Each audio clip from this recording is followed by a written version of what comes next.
अस्सलामु अलैकुम वरहमतुल्लाहि वबरकातुह। मोहतरम भाइयों, बुज़ुर्गों और दोस्तों, बैरून की जमातों का जो वीज़ा रद्द हो चुका है और उनको ब्लैक लिस्ट में डाला गया, इस तरह की ख़बरें हमारे न्यूज़ चैनल्स के ऊपर दिखाई जा रही है, बताई जा रही है। बहुत सारे हमारे साथी बेचैन हैं। एक तरह की साथियों में जो है बेचैनी है, बेचैनी कि ब्लैक लिस्ट क्या होता है, वीज़ा रद्द हो गया, पता नहीं अब वो साथियों का क्या होगा क्या नहीं होगा। देखो, सबसे पहली बात तो मैं आप लोगों को ये बताता हूँ, डरने की घबराने की कोई रत्ती बराबर ज़रूरत नहीं है। जुमा का मुबारक दिन है, सूरह कहफ ज़रूर पढ़ो, लेकिन दुरूद शरीफ भी कसरत से पढ़ो और दो दो रकातें ख़ास तौर पे अल्लाह ताला से नफल नमाज़ें पढ़ कर दुआएं करो, ये जो मौजूदा हालात है उससे नजात के लिए। और ख़ास तौर पे हमारे उन बैरून के साथियों के लिए भी, मरकज़ निज़ामुद्दीन, हमारे मरकज़ निज़ामुद्दीन के अकाबिरीन के लिए भी, ये जो ख़बरें दिखाई जा रही है चैनल्स के ऊपर, जिस तरीक़े से दिखाते हैं, सबसे पहली चीज़ तो ये है, ये चैनल्स पे बैठे हुए लोग खुद इतने अनपढ़ और जाहिल होते हैं। मैंने कल भी कहा, और वो सेंटेंस मैं आज नहीं कहना चाहता हूँ जो मैंने कल कह दिया। कोर्ट में एकदम आपको लगता होगा टाई वाई लगा के, मतलब बहुत पढ़े लिखे लोग हैं, एक नंबर के जाहिल होते हैं, ये एक नंबर के अनपढ़। इनके बाप ने इनको सिखाया नहीं, थोड़ी सी स्टडी कर ले न्यूज़ देने से पहले, लोगों को बताने से पहले।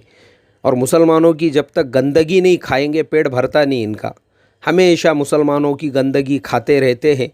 मुसलमान ने थूक भी दिया तो इनको न्यूज़ मिल जाती है। चलो ठीक है, कम से कम मुसलमान इनका घर चलाने के लिए काम तो आ रहे हैं, इनके चैनल चलाने के लिए, इनकी टीआरपी बढ़ाने के लिए, इनका पेट भरने के लिए। ठीक है भाई, ठीक, चलो अच्छा है, कम से कम मुसलमानों के तुफ़ैल में तुम्हारे बैंक अकाउंट के अंदर पेमेंट आ रहा है, तुम्हारे चैनल चल रहे हैं। अब तबलीगी जमात का तुमने पीछा पकड़ा हुआ है। बहरहाल मेरे मोहतरम दोस्तों, ये एक्चुअल में मैंने कल भी कहा था, ये अपने ख़बरों की सनसनी बनाने के लिए इस तरह की ख़बरें देते हैं। इससे घबराने की ज़रूरत नहीं है। ये एक नंबर के बेवकूफ़ होते हैं। हमारे देश की सबसे बड़ी बदकिस्मती ये है, हमारे यहाँ पे जितने भी चैनलों पे बैठे हुए हैं, कोट वोट पहन के, जैसा गधे को कोट वगैरह पिना के बिठा दिया गया है टीप टॉप के अंदर, उनके ज़ाहिर को मत देखो आप। एक नंबर के जंगली, एक नंबर के जाहिल, एक नंबर के अनपढ़ है वो। और जो लोग उनके साथ डिबेट में आते हैं, एक मिनिस्टर साहब का कल मैं डिबेट देख रहा हूँ, वो ये कह रहे हैं, बोले उन लोगों को वीज़ा किसने दिया था। मतलब हमारे देश का एक मिनिस्टर है, उसको ख़ुद को ये नहीं मालूम है कि देश की वीज़ा पॉलिसी क्या है। देश 180 देशों के लोगों को ई वीज़ा देता है, घर बैठे उनको वीज़ा पहुंचा देता है, यही नहीं मालूम है उसको। और तबलीगी जमात के अंदर जो लोग भी आते हैं, वो अपनी लीगल कार्रवाई पूरी करके हमारे देश के अंदर आते हैं। अब सबसे पहली चीज़ मैं आपको बता दूं, जो चैनलों के ऊपर दिखाई जा रही है, ये लोग टूरिस्ट वीज़ा पर आए थे, टूरिस्ट वीज़ा पर आए थे, टूरिस्ट वीज़ा पर आए थे। एक तो ये ख़बर दिखाई जा रही है। दूसरी ख़बर, 960 तबलीगी जमात के जो विदेशी मौलाना हैं, उनका वीज़ा रद्द कर दिया गया, उनको ब्लैक लिस्ट कर दिया गया। इस तरह की ख़बरें चलाई जा रही है। अब हम शुरुआत करते हैं, वीज़ा मिलता कैसे है, बाद में हम ब्लैक लिस्ट पे जाएंगे। इंडिया जो है, इंडिया वो सिर्फ 8 टाइप का वीज़ा देता है, 8 टाइप का। टूरिस्ट वीज़ा देता है, बिज़नेस वीज़ा देता है, और उसके बाद में जो दूसरे जो वीज़ा है, जो लोग यहाँ पे स्टूडेंट्स वगैरह जो एजुकेशन के लिए आते हैं, उनको एक वीज़ा देता है। फिर जो लोग फिल्म लाइन के अंदर काम करने, क्योंकि इंडिया में बॉलीवुड एक बहुत बड़ी इंडस्ट्री है, लाखों लोग उसमें काम करते हैं, बहुत से फॉरेनर्स आते हैं उसमें काम करने के लिए, उनको एक अलग से वीज़ा दिया जाता है, उसका नाम ही फिल्म वीज़ा होता है। उसके अलावा जो कैटेगरीज़ है इंडिया के अंदर वीज़ा की, डिप्लोमेटिक वगैरह, 8 कैटेगरी का इंडिया वीज़ा देता है। उसमें कहीं पर भी रिलीजियस वीज़ा नहीं है, कहीं पर भी इस तरह का वीज़ा नहीं है, बल्कि इंडिया में ही नहीं, दुनिया के और भी किसी देश के अंदर आप जाते हैं, चाहे वहाँ पे कोई कॉन्फ्रेंस हो, चाहे वहाँ पे कोई मीटिंग हो, चाहे कुछ भी हो, जो टूरिस्ट वीज़ा होता है, टूरिस्ट वीज़ा के अंदर ही ऑप्शंस होते हैं उसके, वो टूरिस्ट वीज़ा में ही मिलता है, उसका कोई अलग से वीज़ा नहीं आता है। दुनिया के तमाम मुल्क इसी तरह का वीज़ा देते हैं। सिर्फ होता ये है जिस मुल्क में आप जा रहे हो वहाँ पे आपको बताना पड़ता है। वीज़ा तो आपके पास टूरिस्ट वीज़ा है। अब आपके अपने देश में भी जब आप इमिग्रेशन क्रॉस कर रहे हो तो इमिग्रेशन ऑफिसर आपको पूछता है, भाई आप फलाने देश को जा रहे हो, किस लिए जा रहे हो? सर मैं जॉब करता हूँ। अच्छा क्या जॉब करते हैं आप? ये जॉब करता हूँ। किस कंपनी में करते हैं? ये कंपनी में करता हूँ। तो आप जो डिटेल्स उसको बोल रहे हो वो अपने कंप्यूटर में इंडिया में डाल देता है। उसके बाद आप जिस देश में जा रहे हो वहाँ पे जब वो पूछते हैं वहाँ का इमिग्रेशन, आप हमारे देश में आए, किस लिए आए? सर मैं जॉब करता हूँ। कहाँ पे जॉब करते हैं? ये कंपनी में। आपका डेजिग्नेशन क्या है? ये मेरा डेजिग्नेशन है। वो अपने सिस्टम में डालते हैं। तो इसके लिए ये पॉइंट हमेशा याद रखो। आप लोग भी कभी इंडिया से बाहर किसी देश में अगर सफ़र कर रहे हो, किसी मुल्क में जा रहे हो, हमेशा चाहे अपने देश का इमिग्रेशन हो या सामने वाले देश का इमिग्रेशन हो, जो डिटेल्स आप उनको देंगे उनको वो प्रॉपर आपने देना चाहिए। प्रॉपर यानी वो प्रॉपर देने से सबसे बड़ा फ़ायदा ये है, उस देश के अंदर जहाँ पे आप जा रहे हो अचानक में कुछ वहाँ पे प्रॉब्लम हो जाए, कुछ वहाँ पे ज़लज़ला आ जाए, कुछ वहाँ पे तूफ़ान आ जाए, सुनामी आ जाए, तो आपके ये सारे डिटेल्स उस देश के इमिग्रेशन और हमारे देश के भी इमिग्रेशन में होना चाहिए ताकि वो लोग आसानी के साथ में आपको वहाँ पे तलाश कर सके। तो ये चीज़ हमेशा याद रखो। जो इमिग्रेशन होता है, और इसका सबसे बड़ा फ़ायदा ये होता है, आप इमिग्रेशन को सही ढंग से क्लियर करते हो, उसके बाद उस देश में जाते हो, जितने दिन का आपने बोले थे उतने दिन में वापस आ जाते हो। उसके बाद कभी भी आप उस देश में जाइए, वो आपको आसानी के साथ में वीज़ा देते हैं। और टूरिस्ट वीज़ा भी चाहे आप जो है ऑफलाइन ले रहे हो, ऑनलाइन ले रहे हो, उसके लिए जब आप डॉक्यूमेंट सबमिट करते हैं उसमें बाज़ाब्ता लिखना पड़ता है। और ये जितने लोग जब जमात में आते हैं, ये जब वीज़ा लेते हैं उस वक्त वो डिटेल्स में लिखते हैं, क्योंकि उसमें बताना पड़ता है कि आप जिस देश में जा रहे हो कहाँ रहोगे, इंडिया में जा रहे हो कहाँ रहोगे, हम लोग मरकज़ निज़ामुद्दीन में रहेंगे, ये डिटेल्स देना पड़ते हैं।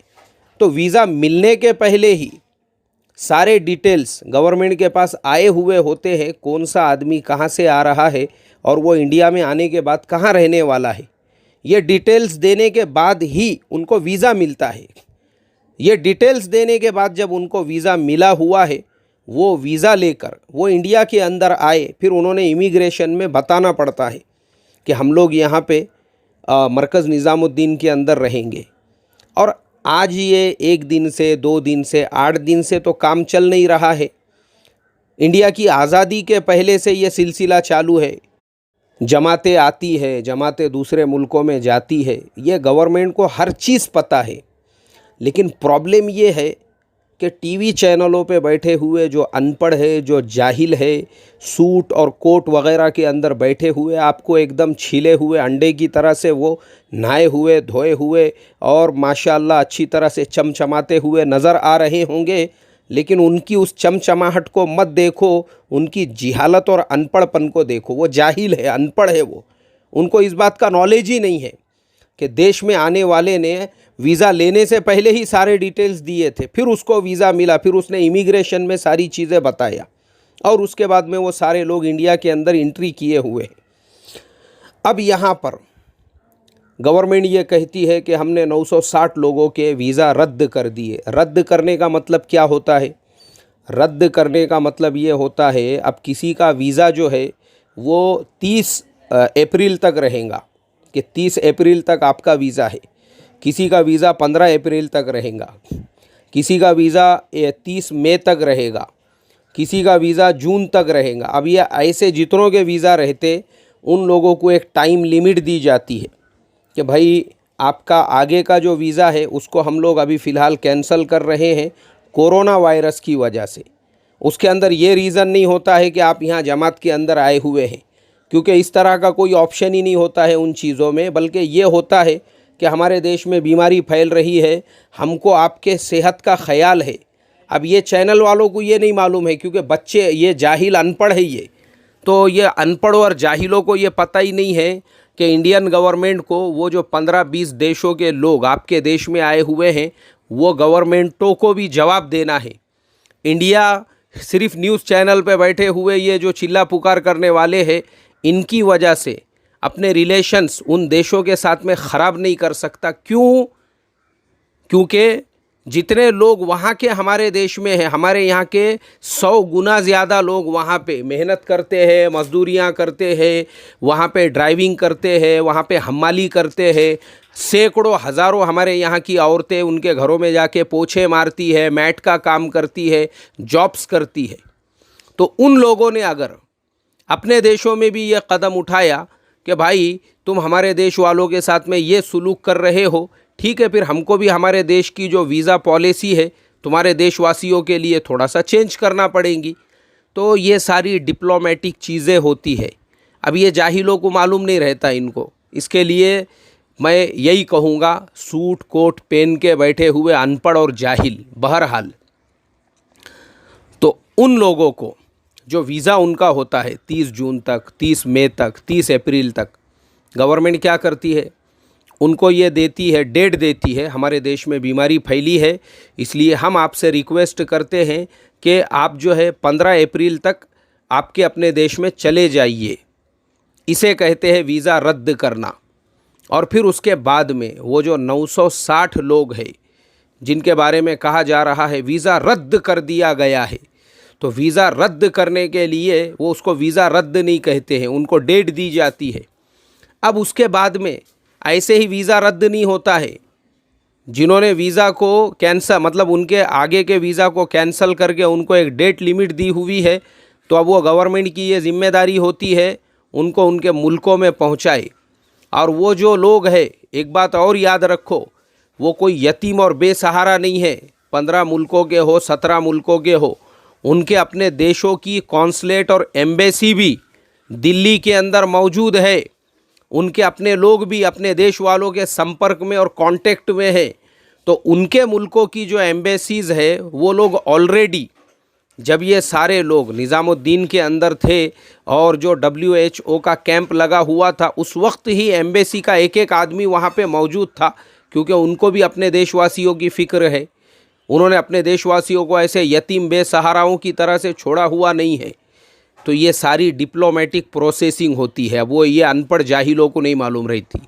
बहरहाल तो गवर्नमेंट जब उनके वीज़ा कम कर रही है, उनको एक डेट दे रही है, तो फिर आपकी ज़िम्मेदारी भी बनती है आप उनको उनके देश में भेजने का इंतज़ाम करें। अब मुझे बताओ, 15-17 देशों के लोगों को भेजना है, उनको कैसे भेजेंगे आप? उनको प्लेन से भेजेंगे तो फिर इतने देशों के प्लेन का इंतज़ाम कहाँ से करेंगे? तो उनको गवर्नमेंट की ज़िम्मेदारी बनती है 5 स्टार होटल्स के अंदर रखा जाए, जब तक के गवर्नमेंट उनको उनके देश में नहीं भेजती। आपने जब वीज़ा रद्द किए या उनका वीज़ा आगे का कैंसिल किए, आपकी ज़िम्मेदारी है। अब उसके बाद ब्लैक लिस्ट किए, ब्लैक लिस्ट किए, ब्लैक लिस्ट किए। तो ब्लैक लिस्ट किसको किया जाता है पता है आपको? जो लोग ड्रग्स का कारोबार करते हैं, ड्रग्स होता है ना, जो लोग अगर एयरपोर्ट से ड्रग्स लेकर जा रहे हैं, आ रहे हैं, उसका जो लोग कारोबार करते हैं, वैसे लोगों को ब्लैक लिस्ट किया जाता है। ब्लैक लिस्ट किसे किया जाता है कि कोई आदमी आपके देश में टूरिस्ट वीज़ा लेकर आए और यहाँ आने के बाद में प्रॉपर जॉब कर रहा है, नौकरी कर रहा है। नौकरी करने वाले को भी ब्लैक लिस्ट नहीं किया जाता है, बल्कि उसको भी जो है उसका वीज़ा खाली कैंसिल किया जाता है, क्योंकि इतने छोटे से काम पे भी वो लोग इतना बड़ा फ़ैसला नहीं लेते हैं। अगर आपको देखना है तो आपको लाखों इंडियंस मिलेंगे, लाखों इंडियंस जो यूरोप के मुल्कों के अंदर इलीगल घुसकर, बहुत सारों ने टूरिस्ट वीज़ा लिए थे, वहीं पे उन्होंने जंपिंग मार दी है। लाखों इंडियंस है ऐसे। इसीलिए इंडियंस को, जो यूरोपियन मुल्क है, वो लोग इंडियंस को वीज़ा देने से पहले 1000 तरह की जो तफ्तीश करते हैं, इंफॉर्मेशन निकालते हैं, इंक्वायरीज़ करते हैं। इसीलिए क्योंकि वीज़ा पूरी दुनिया के अंदर सबसे ज़्यादा हम ही लोग बदनाम हैं जो वीज़ा पॉलिसीज़ को तोड़ते हैं। तो हम लोगों को वीज़ा देने से पहले 1000 बार वो लोग सोचते हैं कि भाई हमारे देश में आके कभी इसने चाय की टपरी लगा दिया, कहीं कोने कोपचे में टायर पंचर की दुकान खोल के बैठ गया, कहीं किसी के यहाँ पे जो है गोबर उठाने का काम करने लग गया, किसी रेस्टोरेंट में पोछा मारने का काम करने लग गया। क्योंकि इंडियन बदनाम है पूरी दुनिया के अंदर। आपको देखना है तो जाओ, आपको थाईलैंड में भी ऐसे लाखों इंडियंस मिलेंगे जिन्होंने 3-3 महीने का वीज़ा लेकर वहाँ पे गए थे। वहाँ पे जाके वो मेहनत करते हैं, 3 महीने मजदूरी करते हैं और टूरिस्ट वीज़ा लेकर जाते हैं। लेकिन वहाँ की भी गवर्नमेंट है, जब उनके नॉलेज में इंफॉर्मेशन में भी आती है, नज़रअंदाज करते हैं। ठीक है भाई, कोई बात नहीं, जाने दो, बेचारे नंगे भूखों के देश से आए हुए गरीब लोग हैं, पेट भर रहे हैं, अपना भरने दो उनको। हमारे बारे में मशहूर है पूरी दुनिया के अंदर ऐसा। तो इतनी सी चीज़ के लिए ब्लैक लिस्ट नहीं किया जाता है। ये फालतू की ख़बरें हैं, इनके ऊपर ध्यान मत दीजिए। अल्लाह हम तमाम को समझ आता फ़रमाए। अस्सलामु अलैकुम वरहमतुल्लाहि वबरकातुहू।